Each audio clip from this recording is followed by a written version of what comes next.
ABC News, World News Sunday. Here's Forrest Sawyer. Good evening. Our lead story tonight is in Israel, where the murder of 7 Palestinian workers has stirred the worst violence there in months. A lone Israeli gunman attacked the workers in a field outside Tel Aviv. The Israeli government condemned the attack, but angry Palestinians poured into the streets, and by the end of the day, at least 7 more Palestinians were dead, hundreds more injured. ABC's Dean Reynolds has our report. The victims were Palestinian laborers looking for a day's work in Israel.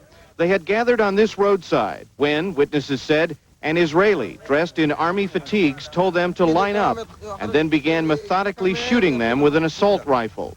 7 men were killed and at least 11 wounded in the shooting that occurred just 5 miles from Tel Aviv.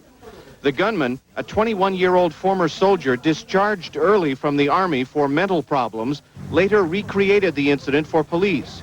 His motive was unclear.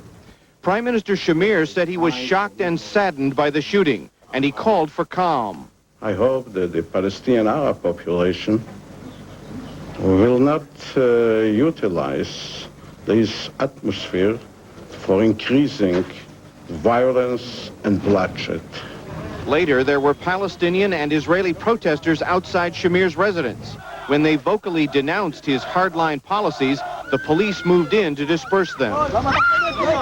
Palestinian leaders said Shamir's right-wing attitude has invited anti-Arab violence.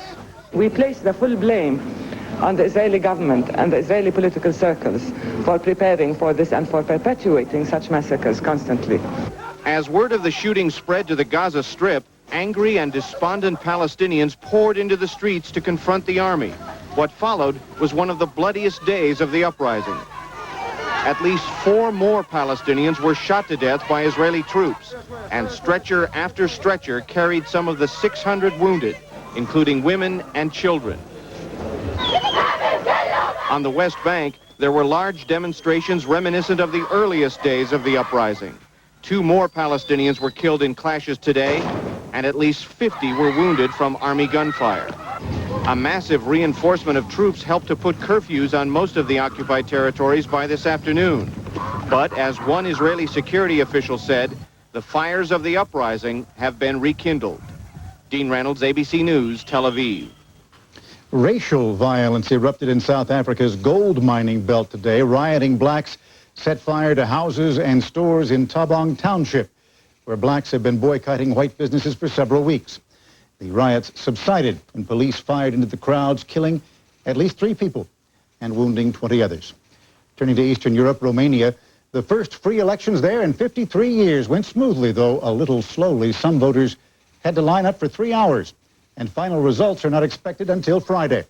One observer, noting that Romania was ruled by a brutal dictator only a year ago, said, "What we are witnessing is a miracle." Here's ABC's Mike Lee. The polling stations were kept open later than scheduled tonight because so many Romanians were still lined up to vote. The front runner had always been the interim president, Ion Iliescu, the ex-communist who has promised a Western-style market economy. But his critics, some of whom continued to protest on Election Day, claim that the communist elite still control Romania. The 2 presidential candidates with no communist past and little apparent chance of winning were Radu Câmpeanu of the Liberal Party and Ion Ratsu of the Peasants' Party. For Romanians, it was a proud and historic day. Many walked miles just to mark their ballots, alone in a booth with no party boss looking over their shoulder. I feel good. I feel much more free. I'm very happy, really. I'm hopeful, but still a little bit skeptical. Even these children of the late dictator Nicolae Ceausescu were allowed to vote in a police station. They are awaiting trial on criminal charges. Romania's future relations with the U.S. and other Western nations, its very economic survival, will depend in large part upon how fair this election process has been. The 3 parties have any complaints about what's happened thus far? Observers from the U.S. and other countries monitored portions of the election process and will release their findings within the next few days.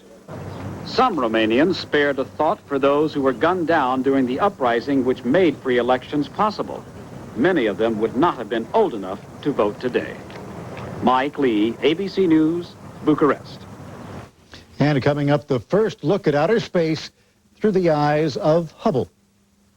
World News Sunday, brought to you by AT&T. Did you know that if your business isn't using AT&T, your long-distance company could be wasting your time? Other long-distance companies take over 40% longer than AT&T to connect calls. And all those extra seconds spent waiting can add up to hundreds of lost hours. So many hours, it's like paying someone to sit around for over a month to do absolutely nothing. Productivity, another AT&T advantage. Dessert for $750 at 8 o'clock sharp. It takes expertise, artistry, and most of all, total concentration. With no time for minor arthritis pain. That's why there's the concentrated power of Anacin. Anacin concentrates 23% more medicine in each tablet. More medicine than regular strength aspirin for fast, effective pain relief. Anacin Relief gets arthritis pain out of your way. Anacin, concentrated for powerful pain relief.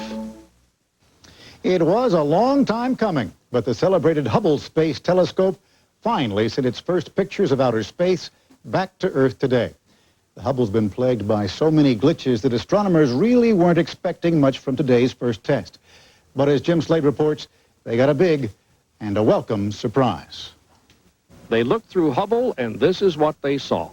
This was first light, the first time a new telescope sees the stars. Astronomers came prepared to explain why it doesn't look so great yet, but they didn't have to.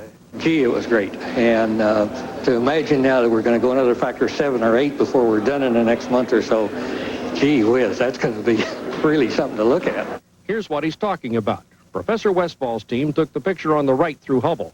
On the left is one taken by a ground-based telescope in Chile. The picture on the left is what is commonly done on really good nights at Las Campanas.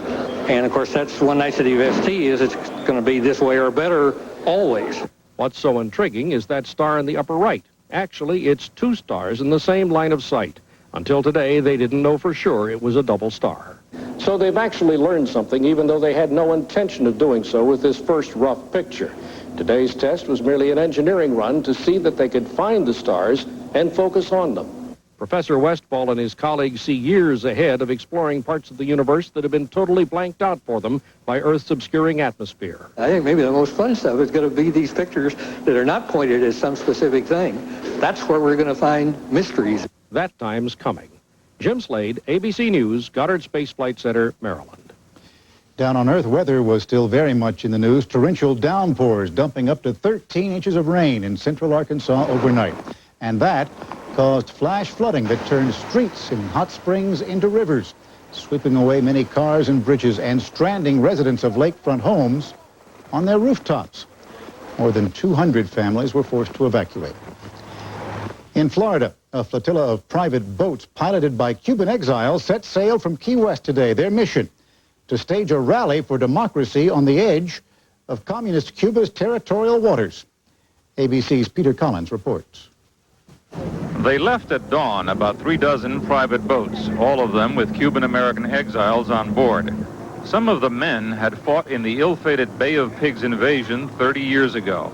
Now they were headed for the waters off Cuba with a message for Fidel Castro. We want freedom and democracy in Cuba, so our brotherhood in Cuba knows that we are behind them. The plan was to sail within 13 miles of Cuba, just off the island's territorial limits. U.S. Coast Guard ships escorted the Cubans and passed on a warning from Havana not to get too close. So most of the widely scattered flotilla stayed 20 miles offshore. Today is the 82nd anniversary of Cuba's independence from Spain, and the idea was to deliver a message of hope to Cubans still living under Castro's communist regime. Most of these Cubans fervently believe the collapse of communism in Europe means Castro is next. Castro knows that we are on his back demanding the freedom of Cuba. There was no official reaction from Cuba, and Castro's armed forces stayed clear of the flotilla. For many of the exiles, this was as close as they have ever gotten to their homeland since they left, and just making the trip was exciting. Peter Collins, ABC News, Key West, Florida. When we return, a different kind of confrontation. Some Michigan residents with a top Japanese official over lost jobs and unfair trade.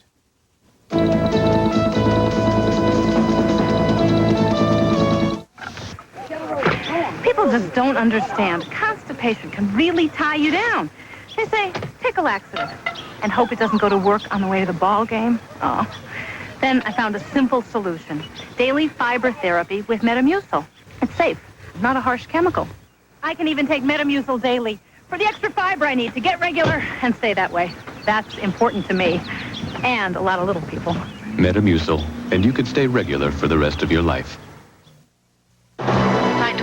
Every evening, we pack over 700,000 passengers onto our planes. No drinks are served, no meals are prepared, yet our customers love our service, like our UPS Next Day Air Letter. Guaranteed overnight delivery to any address coast to coast, and at just $9, far less than other companies charge. No one seems to mind that there's no in-flight movie.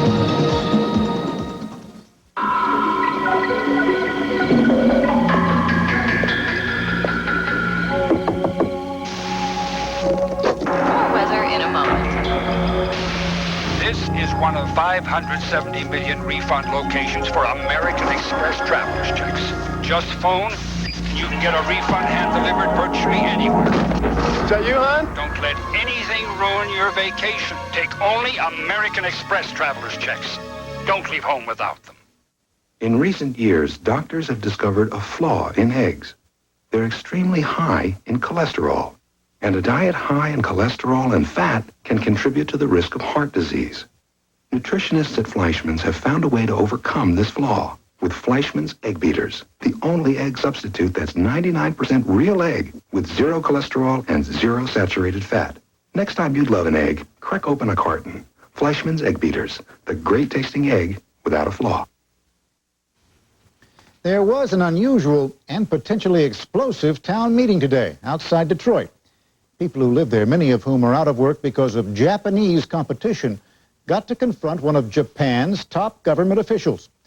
ABC's Sheila Cast was there. He is Shintaro Ishihara, an outspoken member of the Japanese parliament.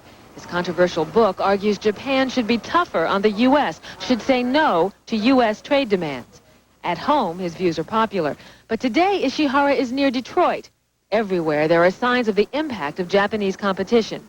New showplace plants operated by the Japanese. Parts manufacturers feeling the loss of markets. Old factories like this Cadillac plant shut down entirely. They have devastated Detroit because they have ripped the bottom out of it. My estimate is directly and indirectly you're talking about 1 million jobs in the Detroit metro area that went to Tokyo. Benny McAuliffe, a union shop steward, has worked at General Motors for 18 years. But he doesn't know what will happen in his division when the UAW contract runs out in September. Something will give, especially if we keep losing work to foreign trade. Yeah, they're going to sit and tell us, hey, we've got too many people, and we've got to cut them. McAuliffe confronted Ishihara today at a town meeting arranged by Congressman Sander Levin. Would you like to see the U.S. economy falter? Oh, no, Ishihara responded through his interpreter, and he acknowledged Japan should open its markets. Still, he insisted the imbalance in trade between the two countries comes not from the closeness of the Japanese market, but more from the weakness of the competitiveness of the United States industry. Surprisingly, the crowd found much to agree with in Ishihara's argument. Our problems are not with Mr. Ishihara or the Japanese. They're in Washington. And if I was in the Japanese shoes, I would deal the same way. We shouldn't blame the Japanese for some of our shortcomings. So I thank you. The people here want the American consumer to say no to Japanese products and the American government to say no to closed markets. Sheila Cast, ABC News, Southfield, Michigan. Now Japan's neighbor, China. It was 1 year ago today that China's communist leaders imposed martial law in the face of massive pro-democracy demonstrations in Tiananmen Square. Since then, open defiance of the government has all but disappeared, and Beijing is theoretically back to normal. But as ABC's Todd Carroll reports, China's leaders are still very much on their guard. The Chinese people learned about the martial law decree 1 year ago from a shrill speech by the hardline premier, Li Peng, and another by the president, Yang Shangkun. Military helicopters flew over central Beijing then, but they could not enforce martial law on a defiant population from the air. It took a military onslaught and a bloodbath 2 weeks later to do that. Martial law was technically lifted in January, but many army troops and paramilitary police never left. They still occupy a massive history museum. They march around Tiananmen Square. Troop trucks even drive through it or patrol the university district. People here will tell you over the last year, a new terror has set in to prop up an unpopular dictatorship. This weekend, television viewers saw Li Peng meeting the top North Korean police official, saying China needs better equipment to ensure security. They also saw their president in Brazil today, where he told reporters that Chinese young people were being taught to resist Western ideology. And there is evidence of that. 200 freshmen who've been forced to undergo training at a remote military base were on Beijing University campus this week, showing off what they've learned. But there's no evidence that any of this has eroded the underlying anti-government mood here. Many ordinary people say they're just waiting for new winds to come again and sweep away the terror. Todd Carroll, ABC News, Beijing. The North African nation of Sudan was struck by a major earthquake today, measuring 7.5 on the Richter scale, which means it was capable of causing widespread destruction. The epicenter was near Juba, southern Sudan's largest city, but government officials say there appear to be no casualties or damage. Still, much of the area is so isolated, any news could take days or weeks to arrive. And we'll be back with Ray Gandalf and today's sports highlights.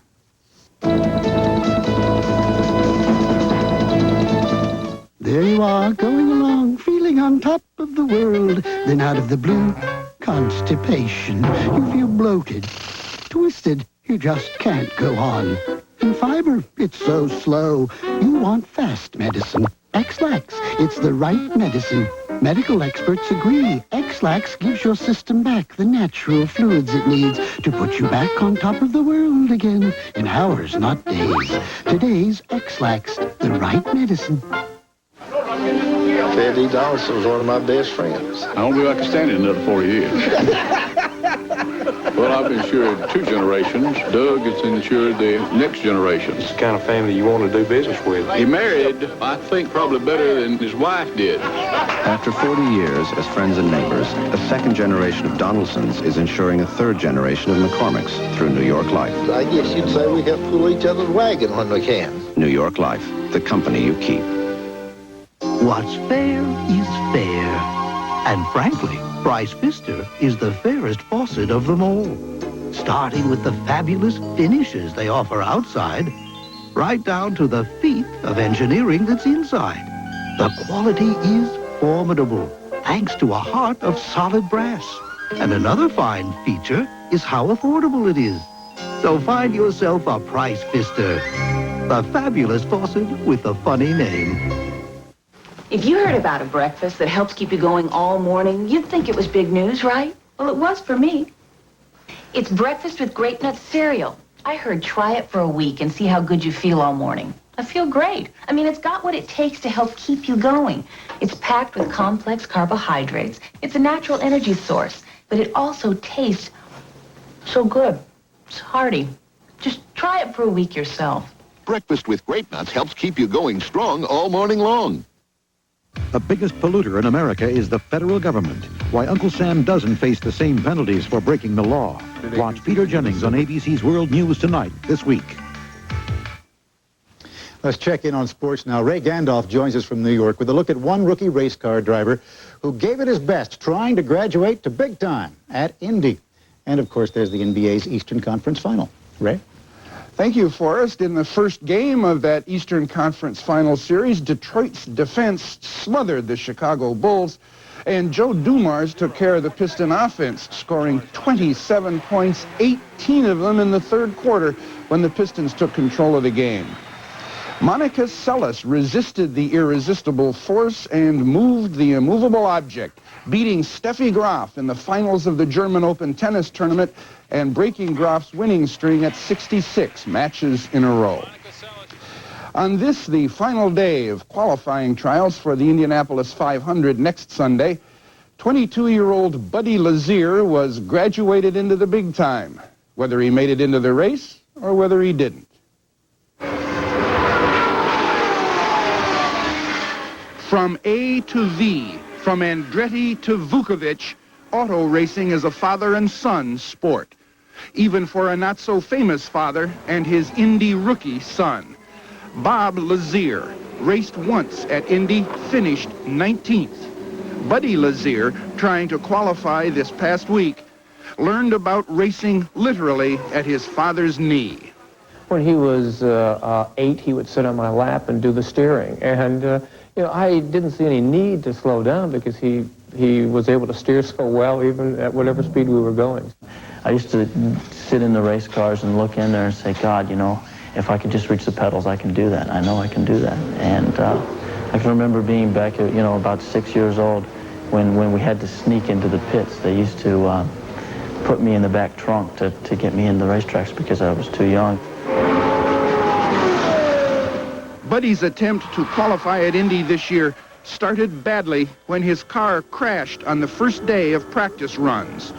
He came out of it unscathed and began working with a backup car. His chances of breaking into the 33-man field were slim.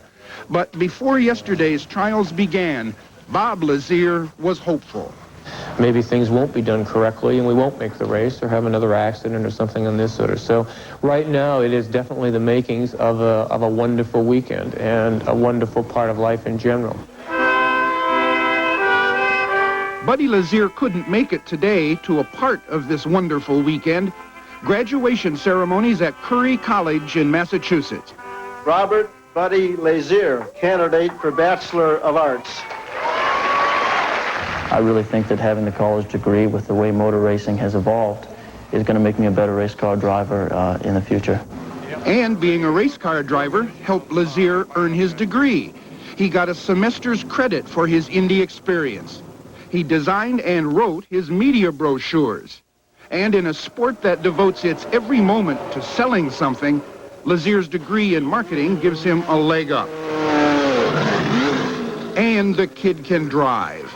Yesterday, he qualified as the 33rd man, the man on the bubble.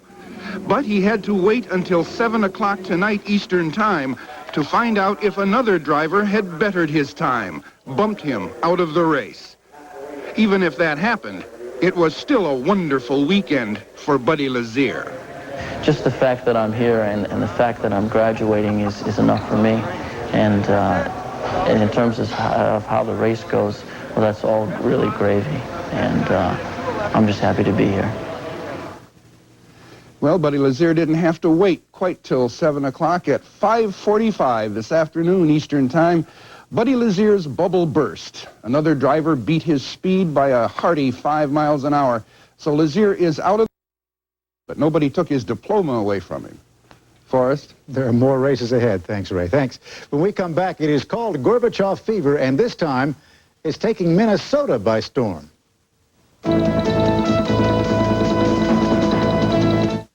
50's nifty, and to extend these good years, we eat right, exercise, and to be sure we take new Geritol Extend with all the vitamins folks over 50 need. New Geritol Extend, because you're as young as you feel. The bill's twice as big as usual. 'Cause, honey, you ate twice as much. With extra strength Tums EX, even twice the heartburn's no sweat. It's twice as strong, twice as fast as regular Rolaids. Look at me, enjoying corn on the cob, thanks to Super Polygrip. Super Polygrip forms a seal that holds so tight, many denture wearers can enjoy more of their favorite foods, even corn on the cob. Super Polygrip. Years ago, for minor arthritis pain, my doctor recommended the pain reliever and prescription Motrin. Today, he recommends Motrin IB. Motrin IB. No prescription needed. It's powerful relief from minor arthritis pain. Motrin IB. Doctor recommended pain relief.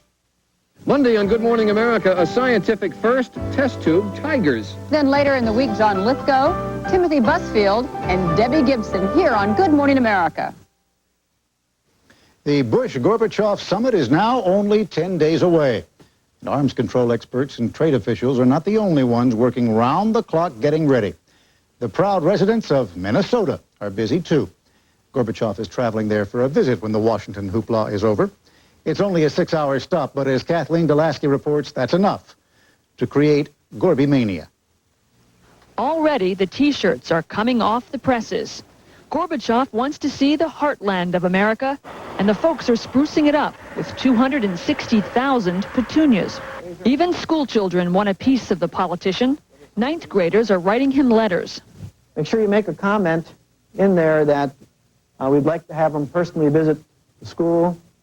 The town of Moscow, Minnesota, is offering country charm and even rubles.